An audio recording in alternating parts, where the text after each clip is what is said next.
오늘 우리 성경 말씀 누가복음 우리 24장입니다. 누가복음 24장 우리 44절부터 우리 49절입니다. 누가복음 24장 우리 44절부터 우리 49절에 있는 말씀까지 같이 한번 보십시다. 누가복음 24장 44절부터 우리 49절 같이 보십시다.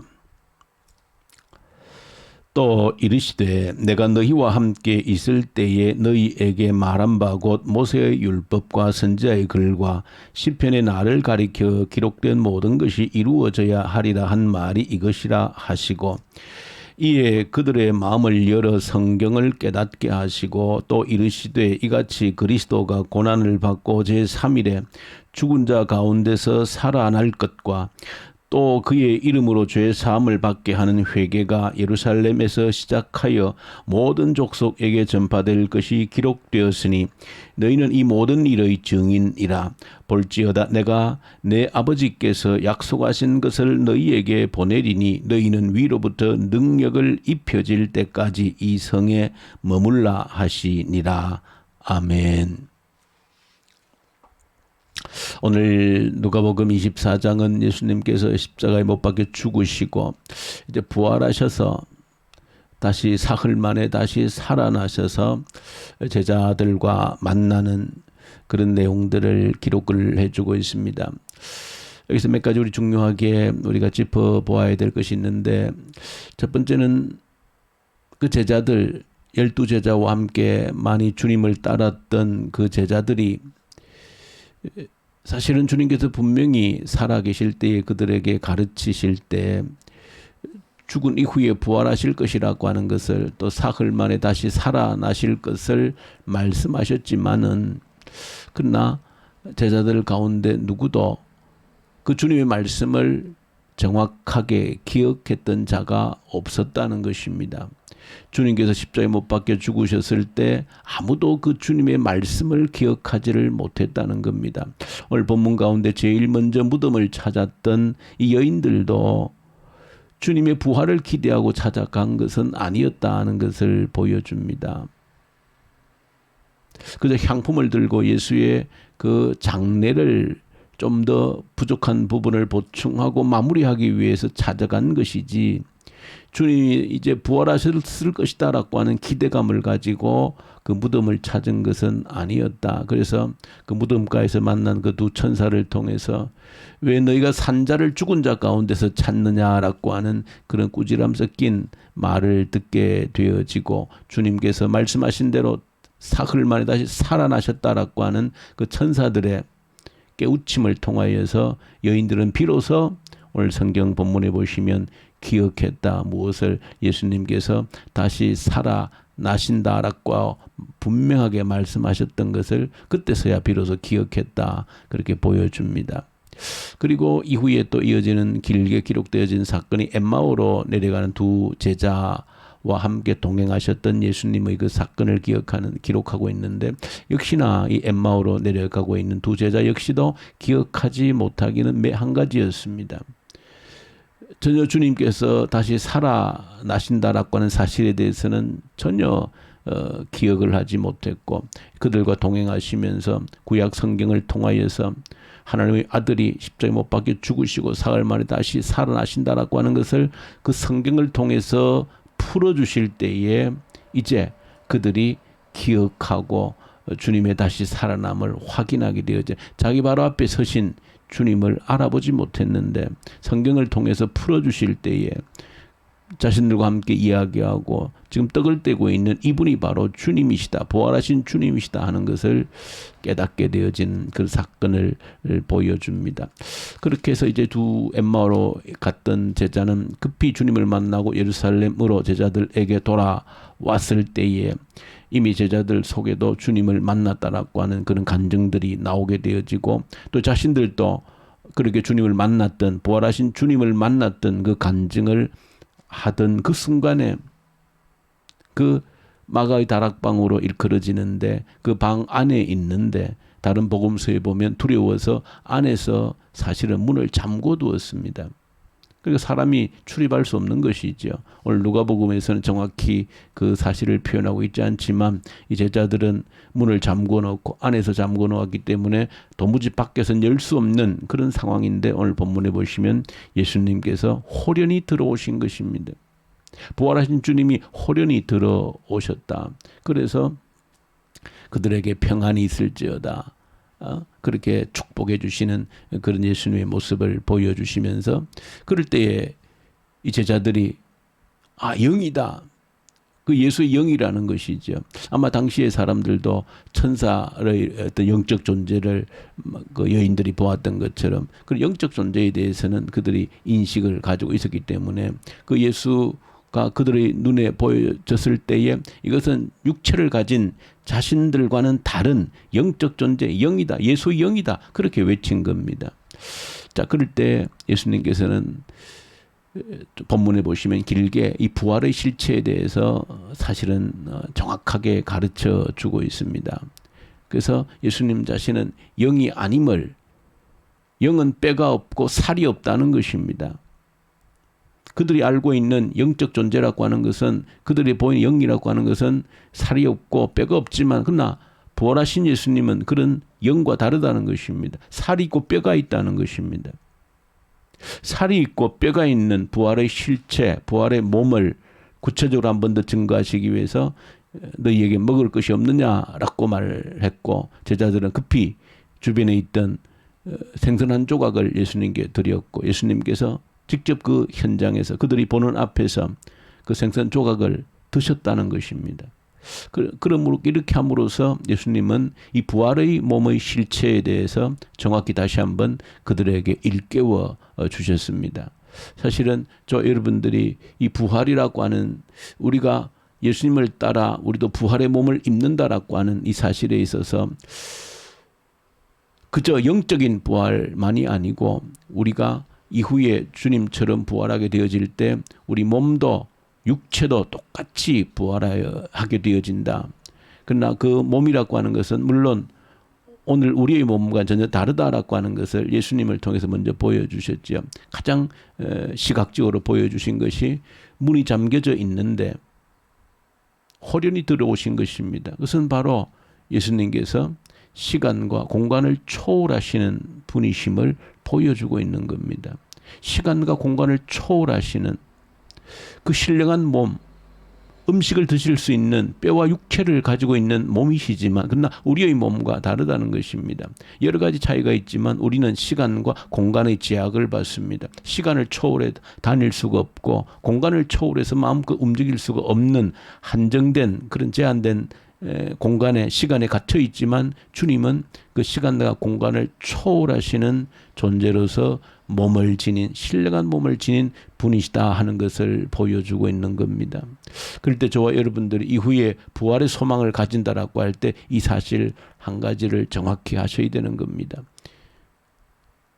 우리 몸이 그대로 신령한 몸으로 변화되어진다라고 하는 사실을 기억하셔야 되고, 또 한 가지 저와 여러분들이 이 부활하신 예수님의 실체에 대해서 보실 때 기억하셔야 되는 것은 우리가 온전한 사람이라고 하는 것은 반드시 보이지 않는 영혼과 육체가 온전한 결합을 통해서 우리가 온전한 사람으로 일컬어질 수 있다라는 사실을 정확히 저와 여러분들이 인식을 하셔야 되는 겁니다. 그래서 과거로부터 역사적으로부터 이 사실에 대해서 부정했던 그런 흐름들이 늘 있어 왔습니다. 이 사실들이 늘 부정되어져 왔다. 양쪽에 서로 부정됩니다. 어느 한쪽에서는 물질이라고 하는 것은, 육체라고 하는 것은 하나님께서 추하게 보시고 더럽게 보시고 오염된 것이고, 그래서 영적인 것, 영만을 참 선한 것이다, 영적 옳은 것이다, 그렇게 소위 말하는 이원론이라고 하는데 빠져있는 그런 사람들이 역사적으로 쭉 있어 왔습니다. 그래서 교회 안에서도 물질적인 것을 악하게 보고 또 육체는 아주 영과 상관이 없는 그런, 극단적으로는 육체적으로 죄를 짓는 것은 아무 문제가 되지 않는다라고 한 이단 사상까지 나오게 되어지는 겁니다. 왜? 영이 선한 것이고 영이 하나님께 드려지는 실체이기 때문에 이 육체라고 하는 것은 껍데기고 아무런 영적인 것 상관이 없는 존재이기 때문에 내 육체로 짓는 죄라고 하는 것은 아무런 의미도 없다. 마음대로 죄 지어도 된다. 그런 극단적인 이단 사상으로까지 가기도 하고 그저 영적인 것만 선하기 때문에 영적인 것만 추구해서 육체를 또 극단적으로 아주 금욕을 한다든지 아주 괴롭히는 고행을 하는 그런 데까지 나가는 그런 극단들이 늘 있어 왔다는 사실입니다. 또 한편에서는 영적인 것을 아주 도외시하고 오로지 육체적인 물질적인 것에만 또 빠져서 살아가는 일반 보통 사람들의 극단이 있는 것이죠.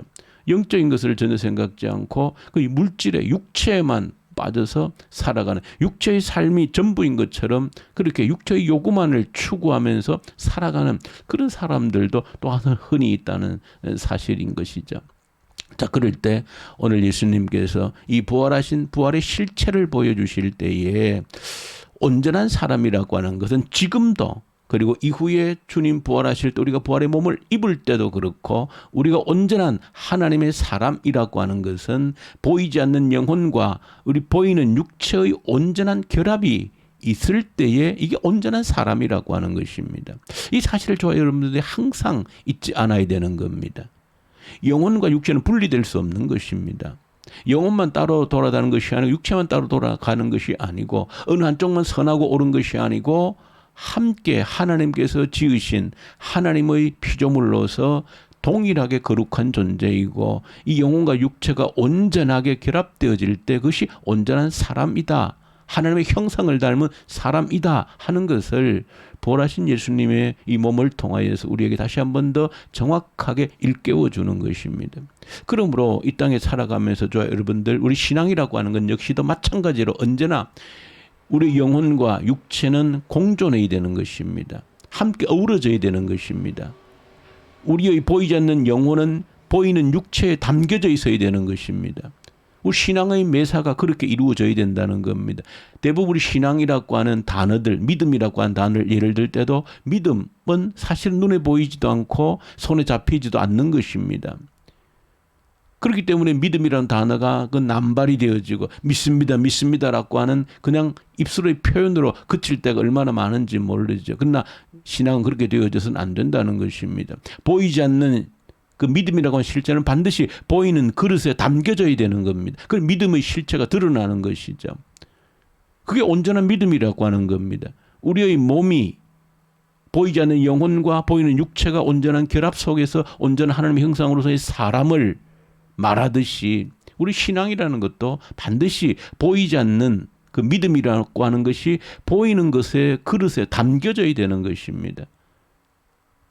그것이 우리 신앙으로서 끊임없이 만들어져 가야 되는 것입니다. 예를 들면 오늘 이 새벽에 저와 여러분이 왜 이렇게 피곤한 몸을 일깨워서 이 새벽에 눈을 뜨고 앉아 있는가? 이거 있는 것은 영혼만 있는 것이 아닙니다. 육체가 함께 있는 것입니다. 그때로 피곤한 것입니다. 육체를 가진 우리 몸은 이 새벽에 몸을 깨운다는 것이 피곤한 것입니다. 생각하면 믿음이라고 하는 건 보이지 않는 것인데 언제 어디서나 그냥 내 마음으로 하면 되지 그런 생각을 가질 수 있어요. 내 마음으로 믿으면 되지.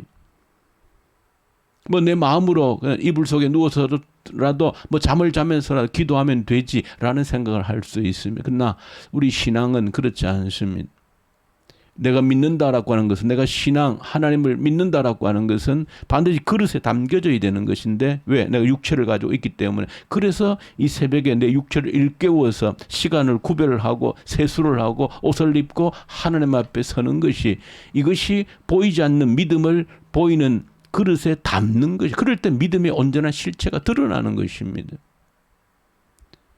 그래서 오늘 이 부활하신 예수님을 통하여서, 이 부활하신 예수님은 영으로만 부활하신 것이 아니고 온전한 육체로 신령한 몸으로 부활하셨음을 제자들에게 거듭해서 확인시켜주는 이 장면을 여러분들이 반드시 기억하셔야 되는 것이다. 그래서 우리 모든 신앙, 우리 몸이 그렇게 이루어진 것처럼 우리 신앙도 구체적인 그릇에 늘 담겨져야 되는 것이다. 그 시간을 구별해야 되는 것입니다. 장소를 구별해야 되는 것입니다.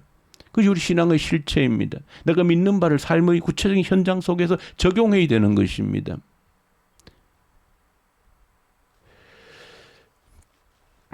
그래서 오늘 우리가 읽었던 본문 말씀을 우리 이 새벽에 다 설명을 드릴 수는 없고, 여러분들이 오늘 읽었던 내용, 이 구약 성경에 뭐라 기록되어져 있는가? 핵심은 예수님께서 고난받아 죽으시고 사흘 만에 부활하시고, 그리고 그 이름으로 말미암아 우리가 죄 용서받는 회개를 전파하는 것이 우리들의 우리 증인으로서의 우리 삶이다 하는 것으로 마감을 합니다. 죽으시고 부활하셔서 그 예수의 이름으로 우리가 죄 용서받는다라고 하는 것을 모든 민족이, 예루살렘에서부터 시작해서 모든 민족에게 전파되어져야 된다. 이 일에 우리가 증인으로 부름을 받았다. 본문에 그렇게 얘기하고, 이 증인의 사명을 위해서 약속하신 성령이 필요하다. 성령으로 능력을 입혀올 때까지 예루살렘을 떠나지 말고 그 약속하신 성령을 기다려라 하는 것으로 이 누가복음이 마무리되어지고 있습니다. 이 마지막 24장의 말씀들을 여러분이 새기고, 죽음과 부활의 그 실체가 우리 신앙 속에 또 예수의 증인으로 살아가는 그런 실체가 되어질 수 있기를 간절히 소망합니다. 우리 주님 아버지 감사합니다. 우리 주님께서 죽으시고 부활하신 것은 그저 뜬구름이 아니라 우리 손에 잡혀지는 실체임을 깨닫게 하여 주옵소서. 믿는 것은 그저 입술의 고백으로 그치는 것이 아니라 내 삶의 그릇에 담아내어야 한다는 것이 우리가 믿는 부활의 실체임을 깨닫게 하여 주시옵소서. 우리 주 예수님 이름으로 기도 올려드립니다. 아멘. 하늘에 계신 우리 아버지, 아버지의 이름을 거룩하게 하시며 아버지의 나라가 오게 하시며 아버지의 뜻이 하늘에서와 같이 땅에서도 이루어지게 하소서. 오늘 우리에게 일용할 양식을 주시고 우리가 우리에게 잘못한 사람을 용서하여 준 것 같이 우리 죄를 용서하여 주시고 우리를 시험에 빠지지 않게 하시고 악에서 구하소서. 나라와 권능과 영광이 영원히 아버지의 것입니다. 아멘. 주신 말씀 붙들고 간절히 기도하십시다. 우리와 영과 몸이 하나가 되어진 것처럼 우리의 믿는 바가 내 삶의 그릇을 통해서 온전히 담아내어질 수 있도록 도와주시옵소서 기도하고, 이 나라를 위해서, 이 나라의 지도자들을 위해서 간절히 주님께 올려드리고, 북한 땅 위해서 굶주림에 시달리지 아니하도록 긍휼을 베풀어 주시고 복음의 계절이 다시 오게 하시옵소서. 악한 정권이 소멸되게 하십시오. 이 코로나 앞으로 아직도 그 길을 알 수 없는 이 코로나의 이 위기 앞에서 하나님이여 그 뜻을 헤아릴 수 있게 하시고, 이 속에서 우리의 믿음을 더욱더 견고히 다져나가는 하나님 기회로 삼게 해 주십시오. 간절히 우리 기도로 올려드리십시다. 특별히 오늘은 우리 화요일 우리 중고등부 아이들 주님께 올려드리십시다. 우리 중고등부 아이들 하나님 붙들어 주십시오. 이 청소년 때에 오직 말씀에 뿌리를 내린 우리 주의 청소년들, 중고등부 아이들 되게 하시고, 우리 교회에 맡겨준 아이들, 교회 부모들, 또 우리 학교 교사들 함께 책임지고 이 아이들을 양육해내는 우리 교회의 사명, 또 이 지역에 있는 우리 청소년들을 책임지는 주님 교회의 사명을 감당케 해 주십시오. 선교사님들, 특히 이집트 인도 사역하는 동역자들에게 이 새벽에도 말씀과 성령으로 충만케 하십시오. 간절히 함께 기도로 올려드리십시다. 우리 기도하십시다.